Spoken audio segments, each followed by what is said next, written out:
This is Kelso Surgeon. Thank you very much for joining me for a Thursday session of my College of Advanced Football Handicapping. You know, tonight, 3 big games. I'm using all of them.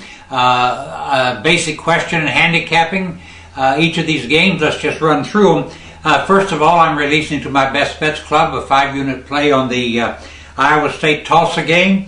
In handicapping this game, I realized one fact, and it's something that I had to dig into, and you may have to dig into.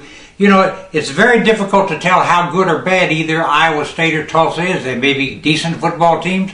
They may be bad football teams. There was one factor that I used in picking a side in here. Obviously, I'm releasing the side that I think will get the job done. Once again, that's a 5-unit Best Bets Club play. Chairman's Club play tonight on the NFL game between San Francisco and St. Louis.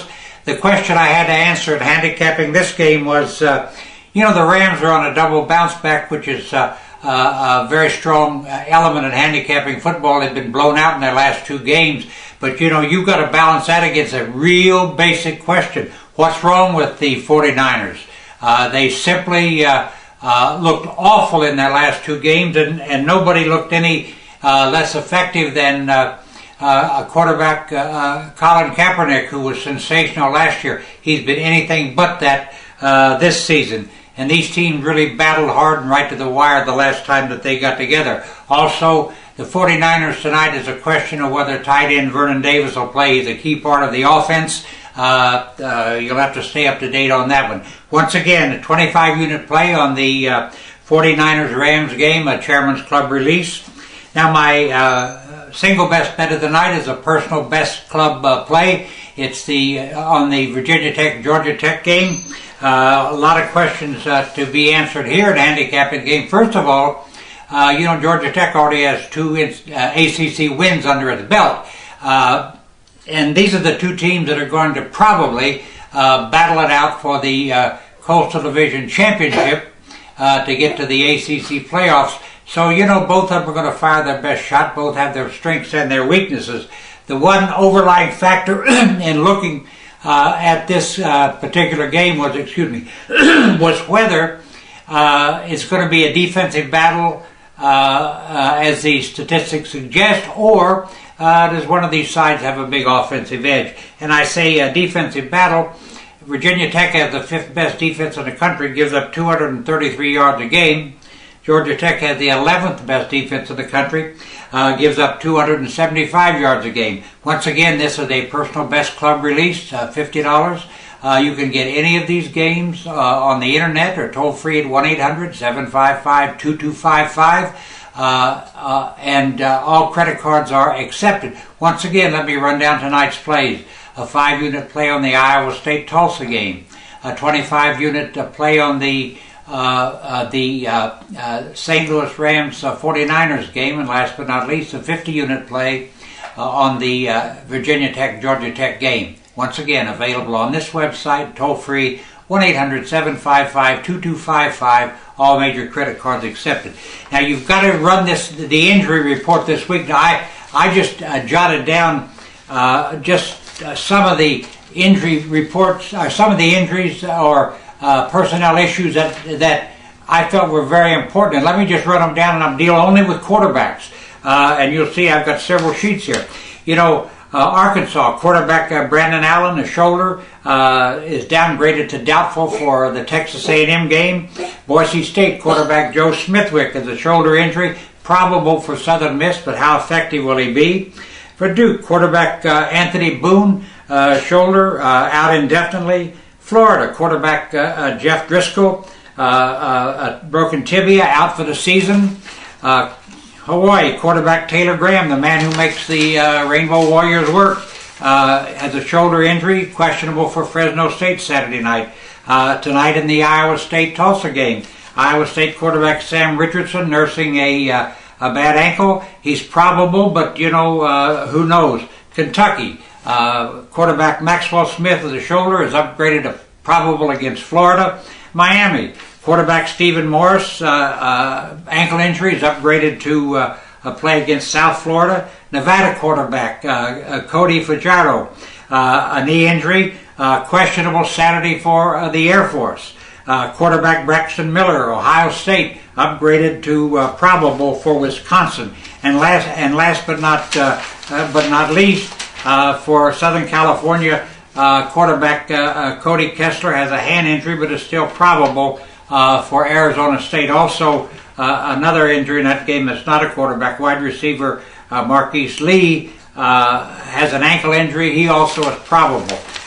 Once again, the injuries are numerous in both the NFL and the colleges, and you need to update yourself because most of the injuries are to key personnel and the key skill players.